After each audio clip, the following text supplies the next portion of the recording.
صلى الله ربنا على النور المبين أحمد المصطفى سيد المرسلين صلى الله ربنا على النور المبين أحمد المصطفى سيد المرسلين صلى الله ربنا على النور المبين أحمد المصطفى سيد المرسلين صلى الله ربنا على النور المبين أحمد المصطفى سيد المرسلين صلى الله ربنا على النور المبين أحمد المصطفى سيد المرسلين صلى الله ربنا على النور المبين أحمد المصطفى سيد المرسلين وعلى آله وصحبه أجمعين. السلام عليكم ورحمة الله وبركاته. بسم الله الرحمن الرحيم. الحمد لله رب العالمين والعاقبة للمتقين ولا عدوان إلا على الظالمين. اللهم صل على سيدنا محمد مفتاح باب رحمة الله عدد ما في العلم الله، صلاة وسلاما دائمين بدوام ملك الله، وعلى آله وصحبه ومن تبعه ومن والاه. نوينا تعلما وتعليما، تذكرا والتذكير والنفع والانتفاع والإفادة والاستفادة، والحث على التمسك بكتاب الله وسنة رسول الله صلى الله عليه وسلم، والدعاء إلى الهدى ودلالة على الخير على وجه ومرضاته وقربه سبحانه وتعالى. اللهم أخرجنا من ظلمات الوهم وأكرمنا بنور الفهم وزينا بالحلم يا أرحم الراحمين. ولا حول ولا قوة إلا بالله العلي العظيم. أما بعد. Alhamdulillah, bersyukur kepada Allah kerana dengan limpah kurnia serta inayahnya dapatlah sama-sama kita salat maghrib secara berjemaah.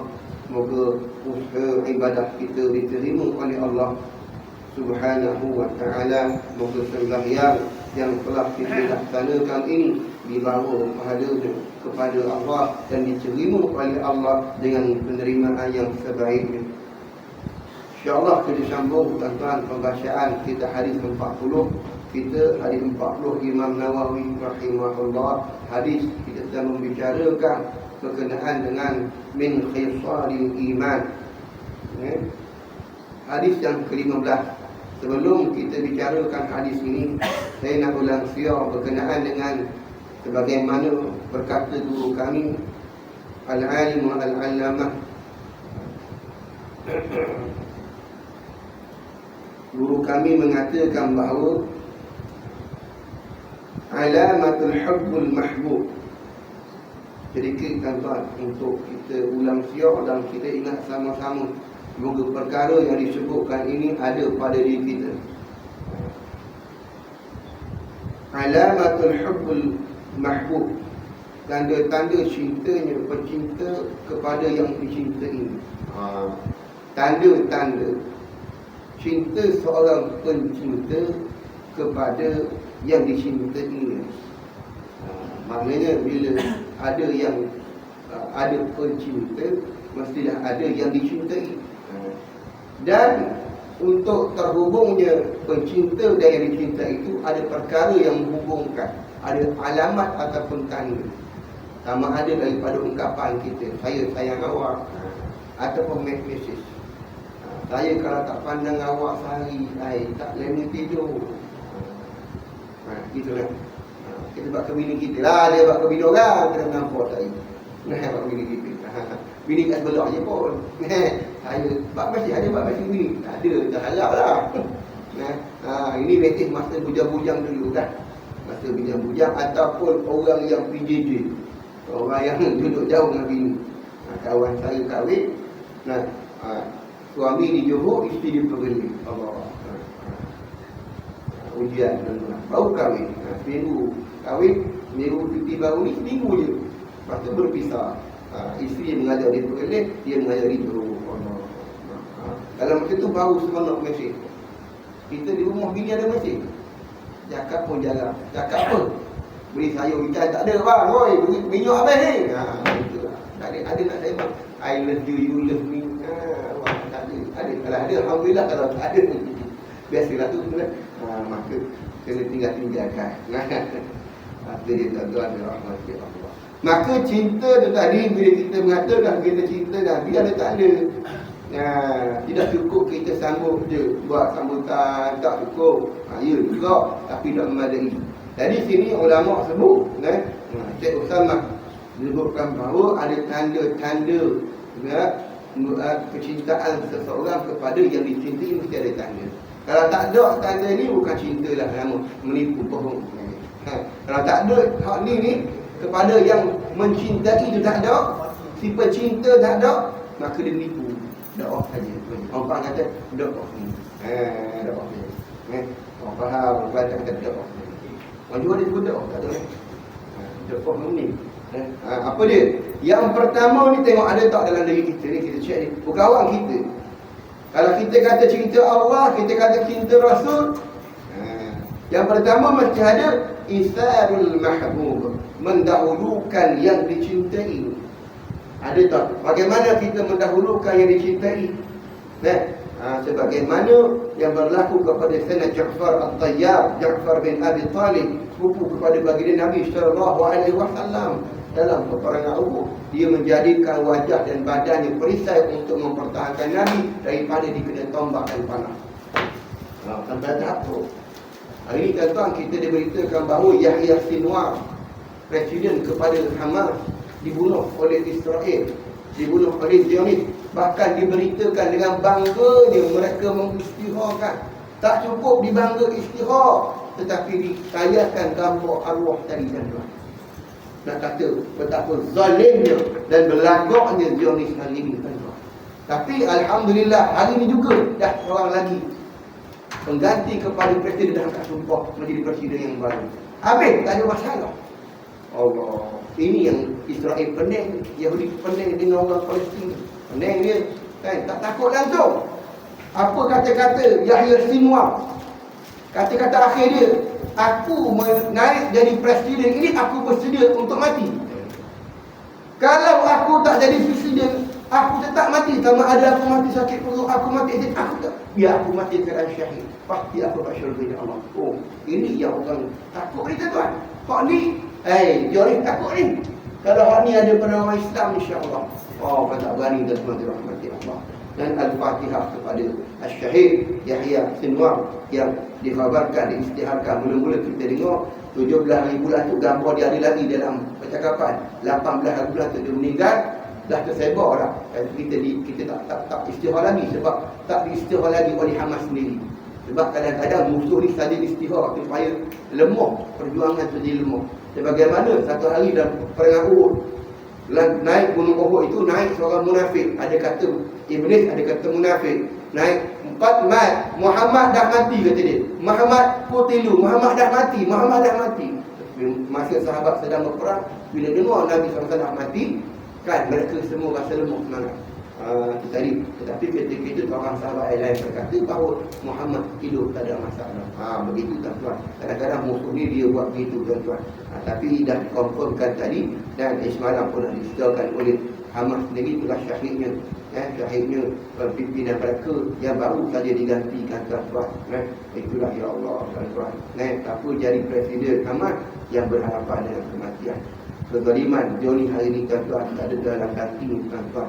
Maka apa yang kita boleh buat? Jangan terkut dan berdoa kepada Allah. Tidak-tidaknya kita berdoa kepada Allah. Allahumma sur ikhwanna fi Palestin warfa'anhumul faqta wal bala wal harba wal ihtida.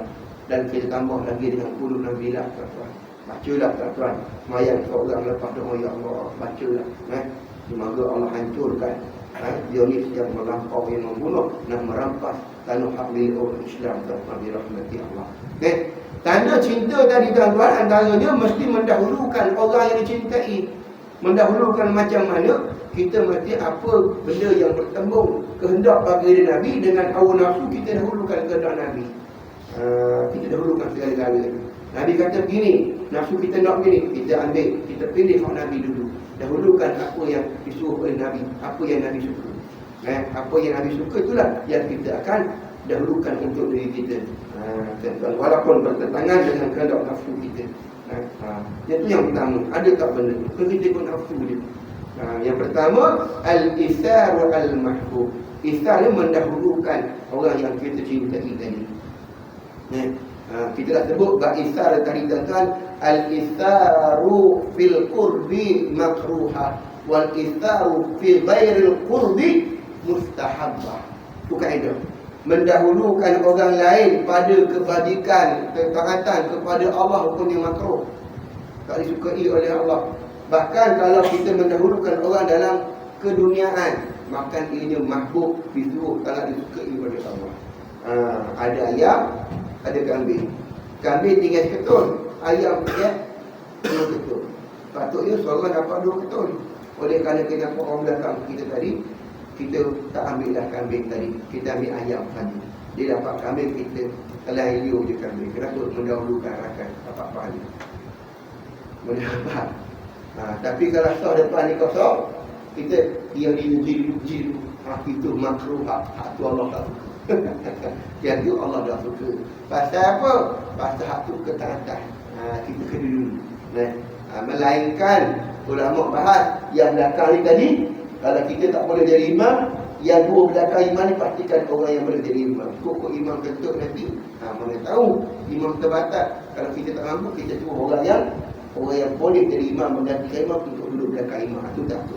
Tapi kalau sah, tu orang yang depan kita suruh orang lain, itu tidak bertepatan dengan syariat. Yang kedua, al-iqtida'u bil mahbub. Mesti ada ni. Tanda orang cinta Nabi, yang pertama al-isaru bil mahbub. Dia mendahulukan apa yang disukai oleh orang yang dicintainya. Mesti. Yang kedua, dia mengikut iqtida' bil mahbub. Dia mengikut orang yang dicintai tadi. Iqtida' ni maknanya dia ikut. Kalau orang tu kata begini, dia akan buat begini. Kenapa? Dia cinta. Kalau orang tu kata jangan, dia tak buat. Sebab apa dia cinta?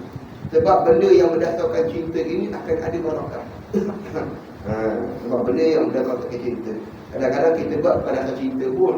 Sebab kenapa?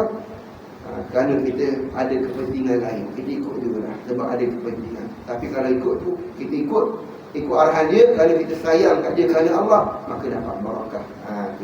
Yang ketiga, kasratul zikril mahbub. Banyak menyebut orang yang kita cintai tadi. Banyak kita sebut hal keadaan dia. Macam kita selawat tadi tuan-tuan. Sallallahu rabbuna. Macam pendek tak apa, pendek pun tak apa. Yang penting kita perbanyakkan selawat ke atas baginda Nabi sallallahu alaihi wasallam. Banyakkan selawat tuan-tuan. Selawat ni benda yang sangat hebat. Yang keempat, mencintai siapa yang dicintai olehnya. Itu tanda tuan-tuan. Kita betul-betul menyayangi, mencintai orang yang kita cintai tadi, kita mesti mencintai siapa yang mencintai. Jadi tuan-tuan dirahmati Allah. Jadi kita kena mencintai orang yang mencintai. Siapa yang kita lihat orang mencintai akan Nabi, itu apa, para ahli ulama, kita kena sayang pada mereka sebab mereka mencintai. Siapa sahaja yang mencintai Nabi, maka kita akan kena cinta kepada dia. Begitulah juga kita tidak layak untuk mencintai orang yang membenci akan baginda Nabi sallallahu alaihi wasallam, dan cinta kepada mereka. Yang kelima, yang terakhir, imtithal amrul mahbub. Mentaati arahan orang yang dicintai itu.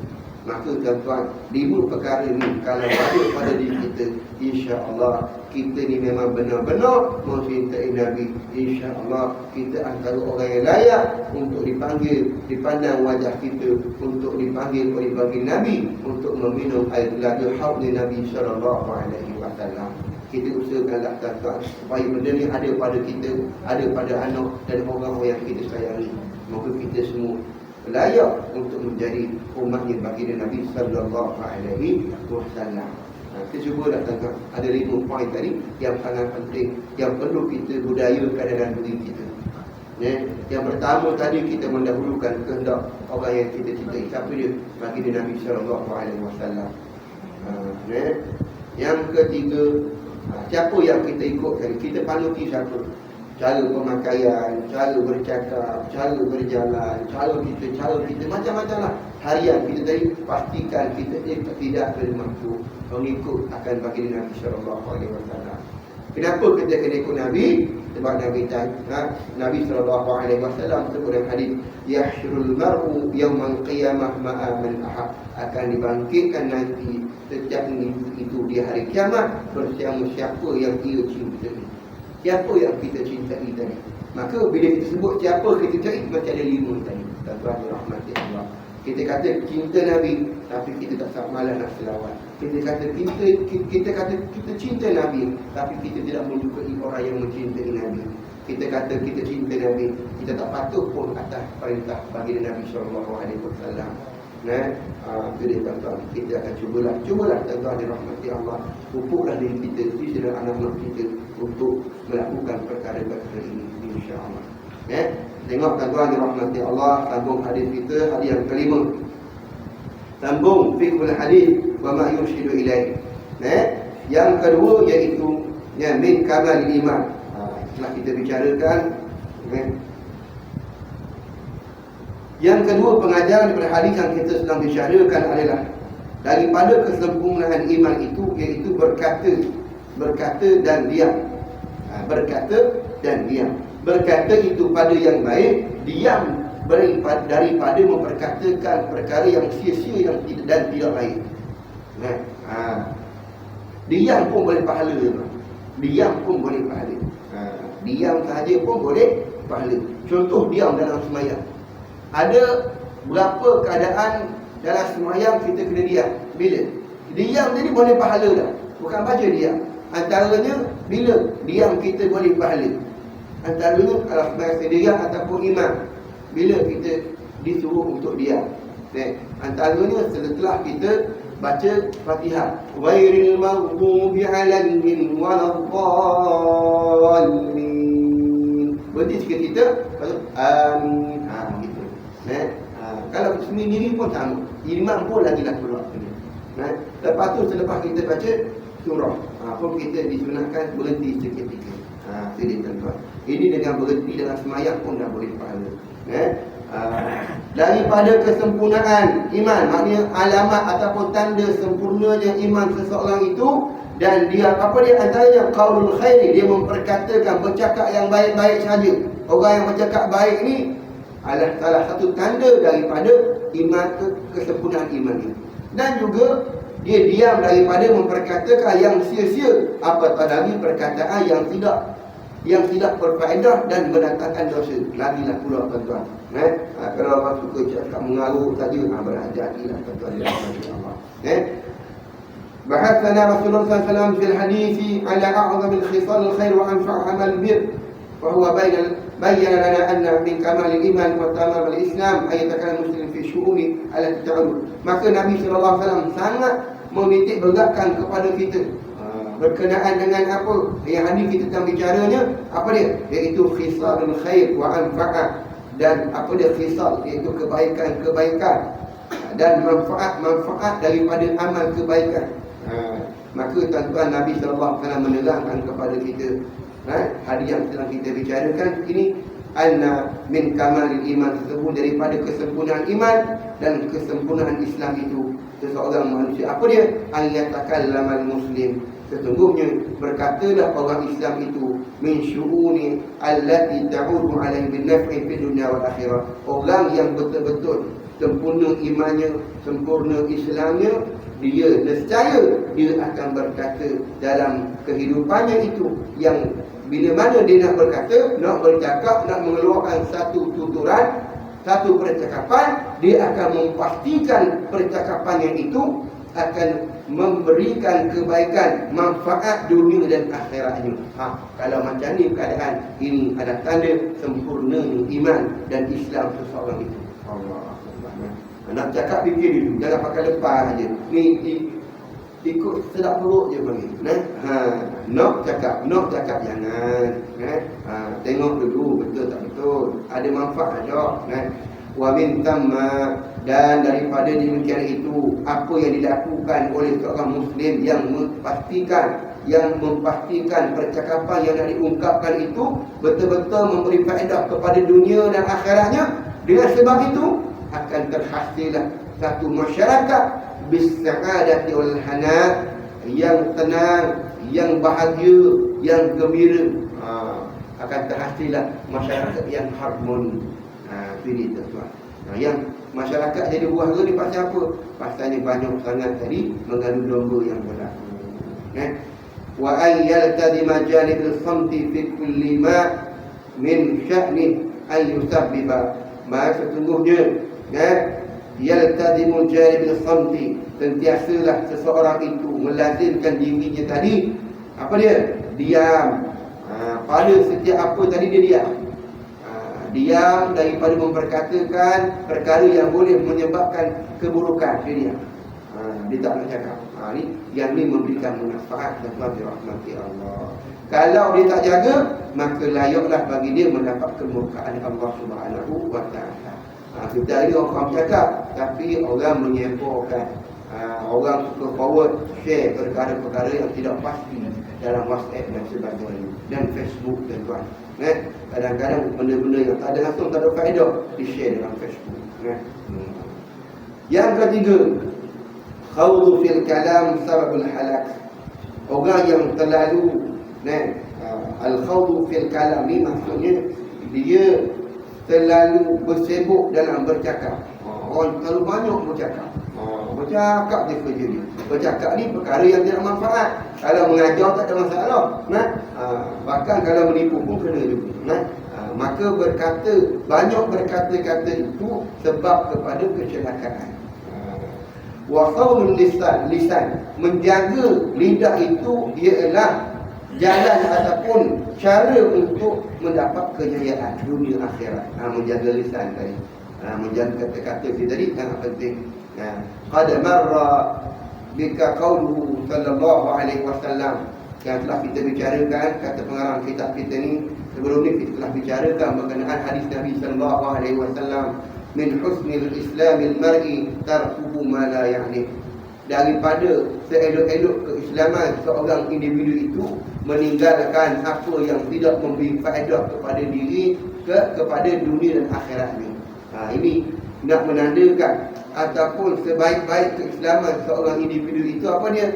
Dia tidak meninggalkan, maksudnya meninggalkan apa yang tidak memberi faedah kepada dunia dan akhiratnya. Dia tak bercakap, dia tak cakap perkara yang tak beri faedah. Dia ambil pot benda yang beri faedah saja. Yang tak beri faedah dia tak nak layan. Itu dia tak suka. Itulah mana Islam, seorang Islam yang sangat baik akhlaknya, budi pekerti agamanya, dan rahmatnya.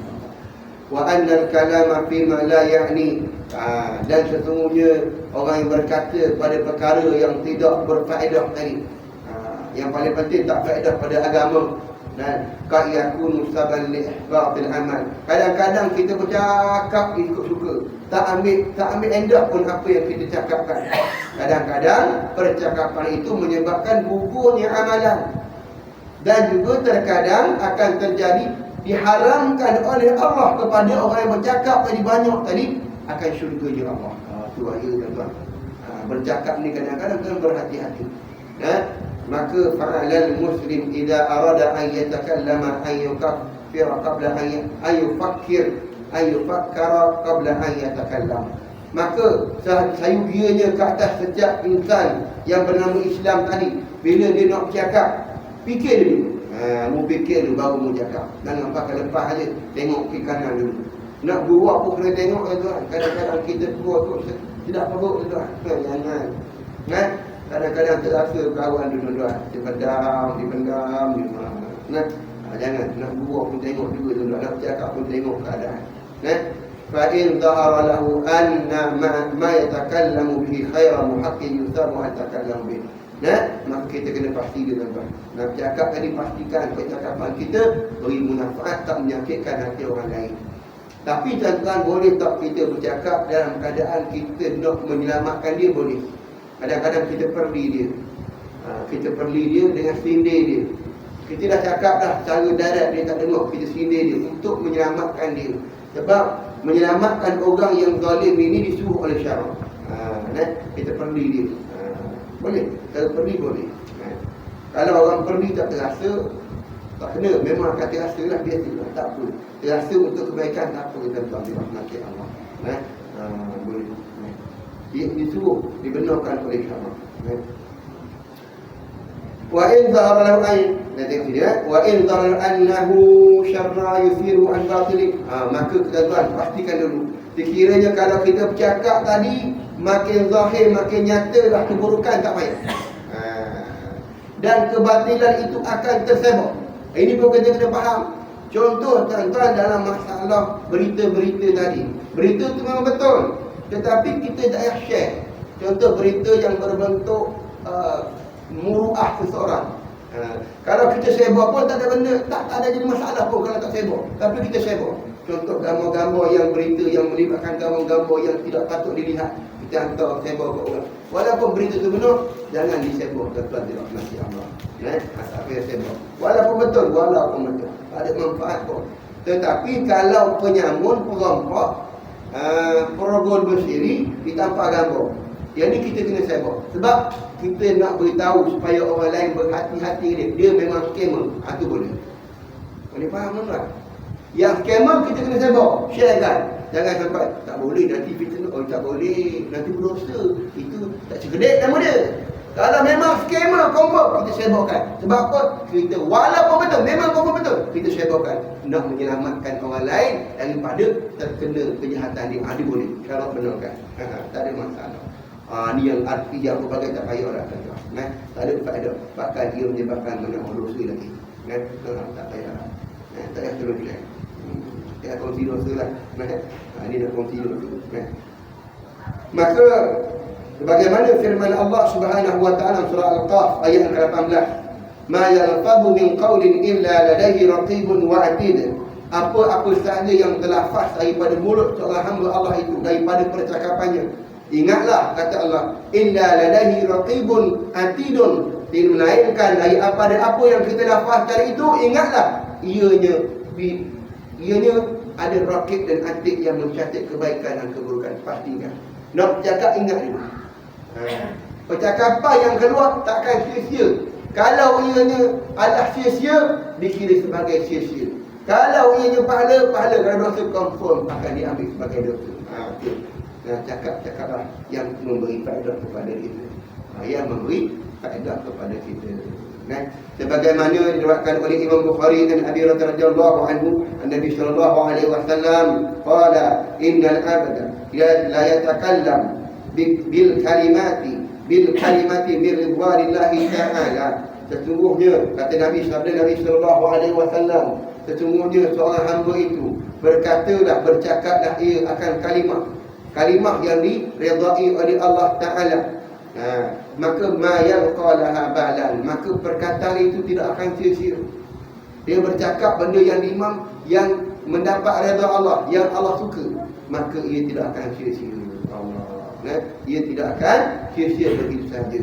Rafa'ahullahu biha darajat, maka kata-kata itu, dengan dia berkata tadi, Allah angkat darajat dia. Contoh dengan kita menegur. Jangan sebab itu. Dia ada kebaikan, maka Allah angkat darjat kita.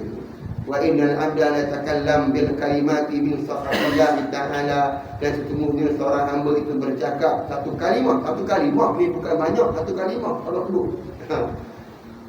Hamba Allah bercakap satu kalimah, tapi kalimah itu diredai oleh Allah, Allah takkan sia-siakan, Allah akan angkat darjat dia. Dan seorang lagi hamba ni, dia bercakap akan satu kalimah yang mendapat kemurkaan Allah. Kalimah yang dia keluarkan itu kalimah yang Allah tak suka. Kalimah itu tidak akan disia-siakan oleh Allah. Yahwi biha fi jahannam. Dengan sebab kalimah itu, Allah campakkan dia ke neraka Allah. Berhati-hatilah kita. Wa nadhkur hadisan Mu'adz, dan aku sebutkan, kata pengarang kita, aku sebutkan hadis daripada Sayyidina Mu'adz radhiyallahu anhu. wa hal yakubun nas ala manakhirihim minan nar illa hasail alsinatihim. Dan wa hal yakubban nas ala manakhirihim fin nar illa hasaila. Maka si Nabi nak beritahu kita manusia esok ramai yang masuk neraka. Dengan sebab apa? Sebab lidah-lidah mereka. Disebabkan lidah mereka dicampakkan oleh Allah ke neraka Jahannam. Allah, berhati-hatilah kita dengan lidah kita hari ini, tuan-tuan. Yang keempat, pengajarannya lagi, adab dalam bercakap. Bil kalami fil Islam adabun kathiratun. Bercakap tadi dalam Islam ada mempunyai adab yang banyak. Kita bukan boleh cakap sanggarono je, tuan-tuan. Pastikan dulu. Apa adab-adabnya? Yang pertama, adab dalam kita berkata. Apa dia? Islam ni sangat mementingkan percakapan yang memberi manfaat, itulah Islam. Wa ayyamassaka 'anil kalamil, dan Islam sangat mementingkan, sangat menyuruh, menggesa kita sebagai umatnya, sebagai hamba Allah tadi, untuk menahan daripada bercakap perkara-perkara yang haram. Ayu hal min awal, dalam apa juga keadaan sekalipun jangan cakap benda yang haram. Benda-benda yang haram, benda yang tercela. Dan cakap tuan-tuan dirahmati Allah. Jangan cakap. Tipas je lah. Kalau Allah Ta'ala apa benda yang haram, banyak yang disebut belakang tadi, al-ghibah dan sebagainya. Kalau Allah Ta'ala fi wasfil mu'minin. Satu hadis Nabi SAW, seorang sahabat datang kepada Nabi. Nabi SAW dia berkata, ya Muhammad, ya Rasulullah, aku telah mencelakakan akan syaitan. Dia kata celaka syaitan. Nabi kata, kau jangan celakakan syaitan, kau maki syaitan. Kau ingat syaitan terjadi apa kalau kau maki dia? Itulah maksud dia. Kalau kita marah kadang-kadang, celaka syaitan. Agak syaitan jadi apa? Syaitan apa? Syaitan lagi bangga. Nabi sebut, kalau kamu maki syaitan, syaitan lagi suka. Kenapa? Engkau telah bercakap benda yang tak sepatutnya. Makian itu bukan dari Islam. Lalu Nabi kata apa? Kalau kau benci syaitan, kau marah syaitan, kau jangan maki dia. Kau cakap apa? A'udzu billahi minasyaitonir rajim. Maka kalau kamu cakap gitu, ataupun kamu baca bismillahirrahmanirrahim, maka di sana disebut bila mana kamu tak suka syaitan, maka ta'awud, maka syaitan itu akan mengecil lebih kecil daripada kepoknya lalat. Kita gaya. Maknanya tuan-tuan, apa sahaja dengan Islam kita akan bahagia, tuan-tuan. Apa sahaja yang Islam, kita ikut follow Islam punya hidup, insya-Allah kita sampai kepada setan pun itu, tuan-tuan. Setan dari bawah ke setan. Kalau setan pun kita maki dah, dengan maki setan bagi gembira. Kau percaya pada muka kau sendiri. Kau menipu dengan itu dia, tuan-tuan. Baca, berbanyakkan mengucapkan a'udzu billahi minasyaitonir rajim. Itu juga, kan? Tengok sini. Apa dia kata? Maka seorang Islam tu sangat menjaga akan umatnya.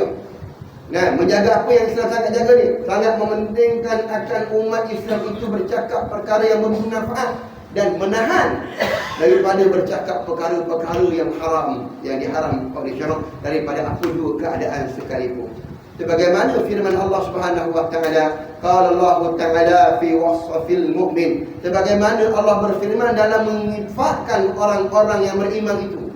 Allah menyifatkan orang beriman, antaranya Allah menyatakan dalam surah Al-Mu'minun, walladzi hum 'anil lagwi mu'ridun. Orang-orang beriman itu adalah mereka yang tidak 'anil lagwi, yang menolak, yang tidak menyukai perkara-perkara yang haram, yang sia-sia. Ditolak. Itu orang beriman. Orang beriman tak suka perkara yang bermanfaat. Tuan-tuan dirahmati Allah Subhanahu wa taala. Yang tak beri manfaat pada dunia akhirat dia, yang tak lama akhirat dia, dia tak ambil kisah. Dia ambil cara. Yang beri manfaat itu dia akan ambil kisah. Dia akan buat. Jadi tuan-tuan, orang beriman ni tadi.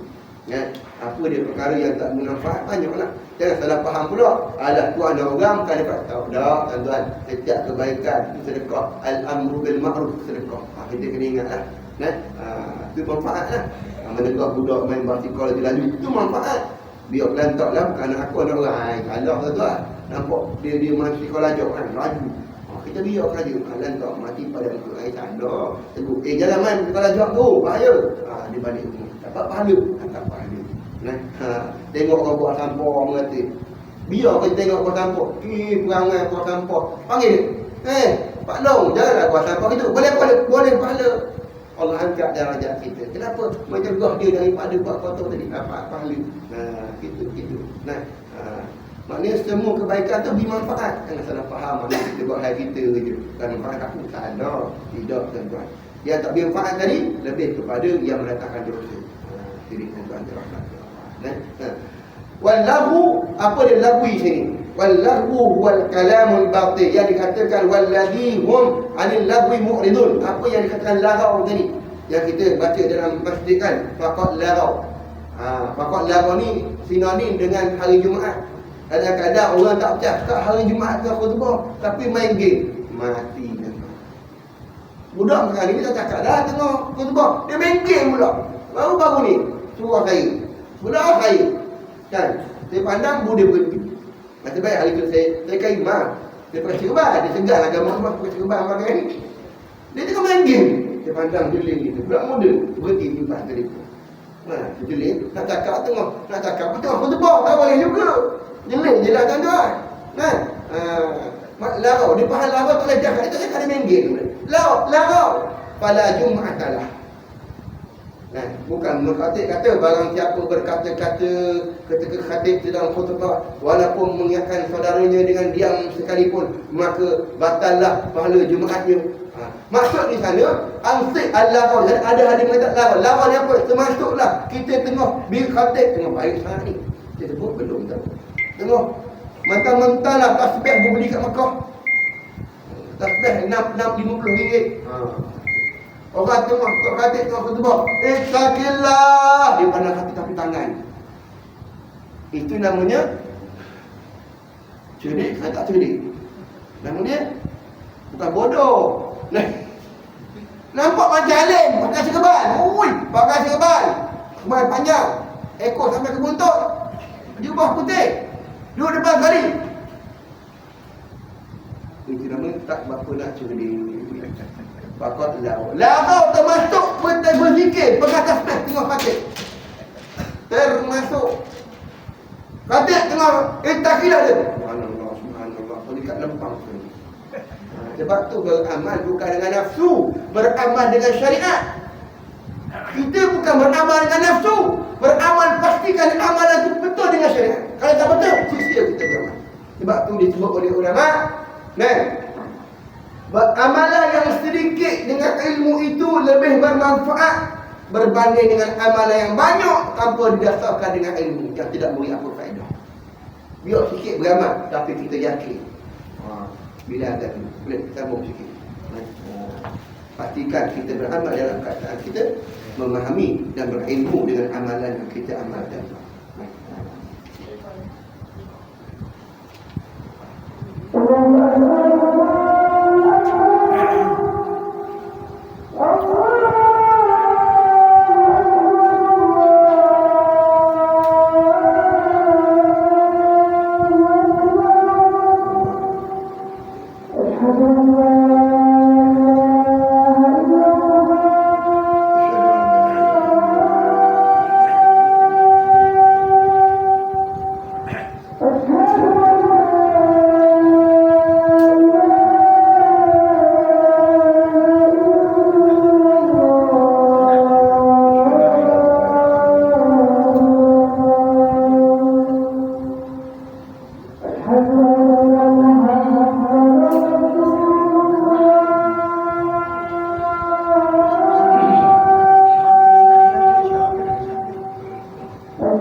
sikit lagi dapat rahmat Allah.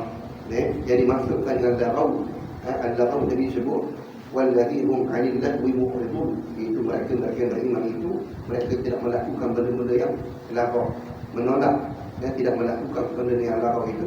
Apa yang masuk laghaw tadi iaitu kalam yang batil pada syarak. Batil pada siapa? Batil pada syarak. Yang syarak tidak suka kita cakap tadi, maka ini adalah batil. Kalam batil yang tidak dipilih sebagai laghaw, yang tidak berfaedah. Seumpamanya apa yang batil tadi, yang batil yang ditegur oleh syarak tadi, al-ghibah wan namimah, mengadu domba, mengumpat, wa ta'nu ni mencela, at-ta'an min adradin nas, kita mencela dan juga yang melibatkan akan maruah orang lain. Jangan tuan-tuan, itu tak boleh. Yang adab bercakap kata lagi iaitu tanpa bercakap banyak walaupun bertahu. Maka kita nak cakap tadi antara adabnya tuan-tuan, jangan cakap banyak walaupun yang harus banyakkan diam. Kerana bercakap banyak benda yang harus tadi boleh membawa kepada haram dan makruh. Jangan. Sebagaimana yang disebut oleh Imam Tirmizi daripada Abdullah bin Umar radhiyallahu anhu, Nabi sallallahu alaihi wasallam kata, la tukthirul kalam bighairi dzikrillah. Jangan memperbanyakkan cakap selain pada mengingat Allah, menyebut Allah. Fa inna kathratul kalam bighairi dzikrillah tanaqatul qalbi. Maka kata Nabi sallallahu alaihi wasallam, jangan banyak cakap selain daripada berzikir kepada Allah. Sesungguhnya kata Nabi, banyak bercakap yang cakap apa? Selain pada zikir tadi, bercakap banyak apa-apa. Selain pada zikir Allah, boleh menyebabkan hati kita jadi keras. Qaswatul qalbi, hati jadi keras. Wa in abadan nas, sesungguhnya orang yang hati keras ini sangat jauh dengan Allah. Maknanya apa? Allah tak suka orang yang hati keras tadi. Bagaimana hati boleh jadi keras? Hati keras ni disebabkan banyak cakap. Itu dia tuan-tuan. Dia akhirnya berkata Sayyidina Umar radhiyallahu anhu, ini asal daripada Sayyidina Umar. Man kathura kalamu kathura saqtu.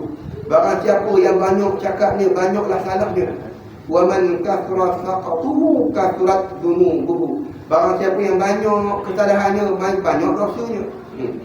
Wa man kathurat dhunubuhu. Barang siapa yang banyak dosanya, kana an-naru aula bih, ada neraka lebih sesuai, lebih aula tempat tinggalnya nanti. Allah. Maka kita datang berhati-hatilah, kurangkan bercakap. Jangan cakap tak habis-habis. Bercakap tak ada dia. Bab cakap ni tuan-tuan ada cerita, nantilah kita ceritakan tuan. Yang cerita berkenaan dengan Sayyidina Umar radhiyallahu anhu, silakan setan pun pening kau waktu tu cakap banyak. Pening juga. Di akhir tuan-tuan dirahmati Allah, sebelum kita tangguhkan, ni saya nak sebut satu amalan orang yang tidak disentuh api neraka. Syekhuna Syekh Nuruddin Marbu Al-Badari hafizahullah tu dia kata kita orang-orang yang tidak disentuh api neraka. Ini kena buat tuan-tuan. Sebab di sini Syekhuna Syekh Nuruddin impunkan siapa dia yang tak akan disentuh oleh api neraka. Satu dia. Kita kena buat ni. Dari sudut beberapa aspek, antara daripada kata-kata. Kata-kata yang sering disebut yang didapatkan orang ini, insya-Allah Nabi sebut dia tak disentuh api neraka. Apa dia? Yang saya pilih satu je, nanti kita sebut lagi. Yang kelima saya ambil. Yang kelima, apa dia? Yang keempat lah, membaca tasbih 100 kali. Usahakan tuan-tuan dirahmati Allah. Sebagaimana sabda Nabi sallallahu alaihi wasallam, man qala idza asbaha subhanallah wa bihamdihi alf marratin. 1000 kali ni tuan-tuan. Ada riwayat 100 kali. Allah. Barang siapa kata Nabi, idza asbaha, waktu paginya, subhanallah, dia berpagi-pagi dengan menyebut subhanallah wa bihamdih alfa marratin, 1000 kali. Allah. Sepagi 1000 dot dan menguat 1000 kali satu hari. Baik. Apa dia? Subhanallah wa bihamdih. Ni tersebut bila tuan? Waktu tahlil. Betul? Berapa kali? Tak cukup. Nabi sebut 1000 bah. 1000 kali.